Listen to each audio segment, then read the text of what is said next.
The Padres are one of those teams where they have some great players, but they have a tendency to not play as well as they would suggest on paper.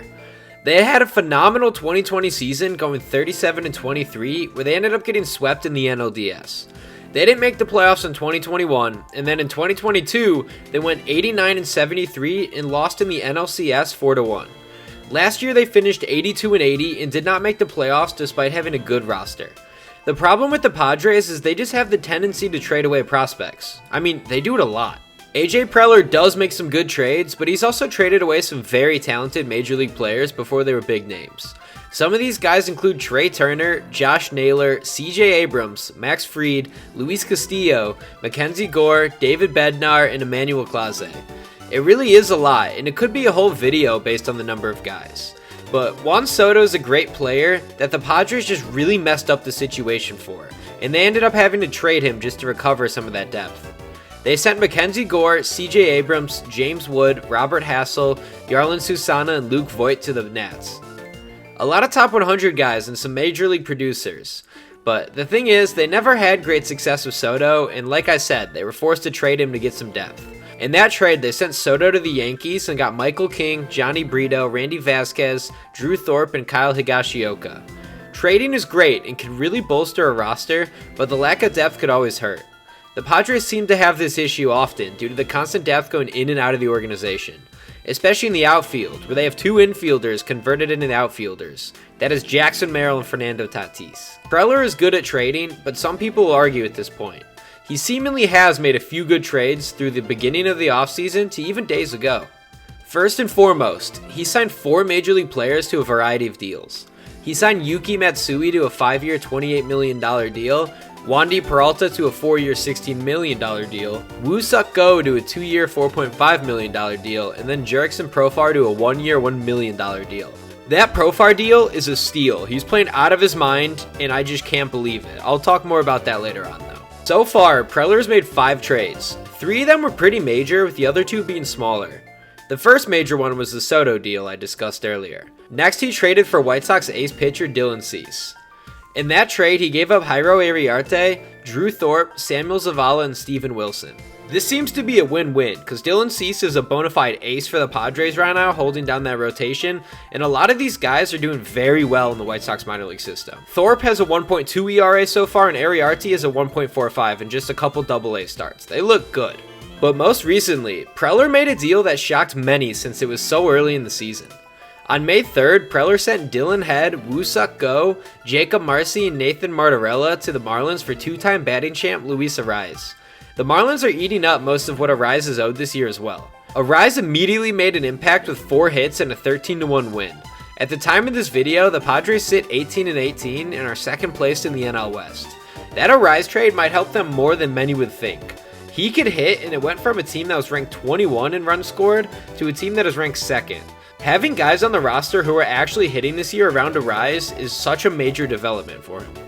The offense is very productive in San Diego. As I alluded to earlier, Jurickson Profar is having an unreal year despite only making $1 million. In 120 at-bats, he has 5 home runs, and he's hitting .350 with a .436 on-base percentage. Will Smith telling this guy he's irrelevant clearly fired him up. This offense as a whole also ranks top 10 in hits, homers, average, and on-base percentage. They definitely have one of my favorite lineups in baseball after that Arraez trade. Fun fact, Luis Arraez broke up a Dylan Cease no-hitter with 2 outs left in the 9th inning. He's 1 out away, and now these guys are teammates. Anyways, back to the lineup. In order of 1 through 9, you'll see this a lot. Arraez, Tatis, Cronenworth, Machado, Profar, Bogarts, Merrill, Kim, and Campusano or Higashioka. This is a lineup that will win you some games and will get you somewhere come October.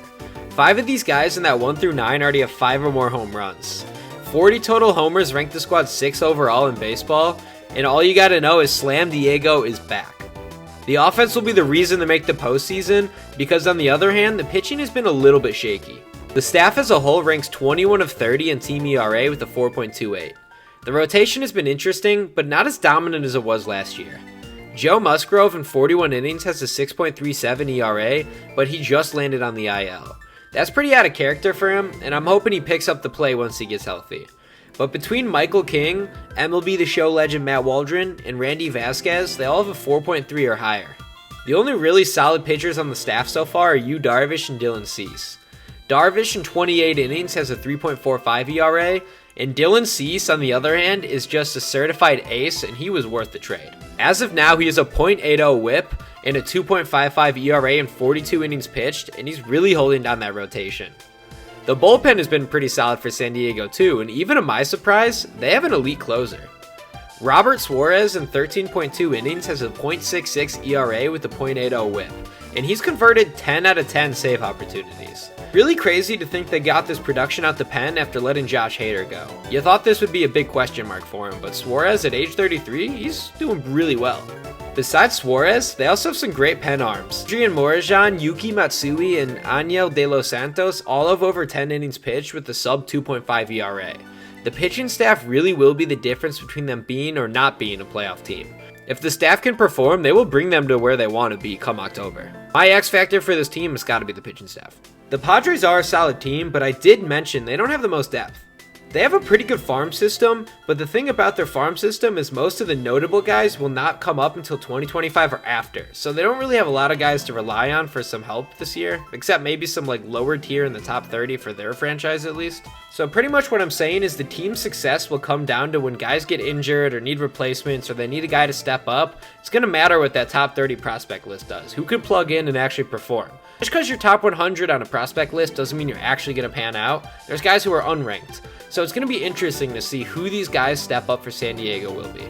A team like this can get derailed pretty easily off of injuries in my opinion, because they do got some depth. They have an all-star lineup. It's phenomenal 1 through 9, but if one guy goes out, then what happens? That's kind of the thing you got to wonder about. But knowing AJ Preller, I wouldn't be surprised if they made some more deals at the deadline. Because if they jumped on a rise this early, I'm sure they're going to be ready to plug in some holes, fill in guys here and there. This team definitely is interesting, and they are one of the more fun teams to watch. I'm excited for the Padres. I like them a lot. Just because, one, Dylan Cease is there, and two, I don't know. I like Tatis a lot. Obviously, we all know how he got there. The Sox sent him to the Padres for James Shields. Hey, he made it on the Hall of Fame ballot, but not for his White Sox performance, I'll tell you what. Pretty much what I think is the Padres will get a wild card spot just because the Dodgers are in the division, so I think October baseball will come around there, and they're going to be fun to watch. But anyways, go ahead and comment your thoughts on the Padres lineup. Thank you for watching, and make sure to like and subscribe if you enjoyed. I'll see you guys later.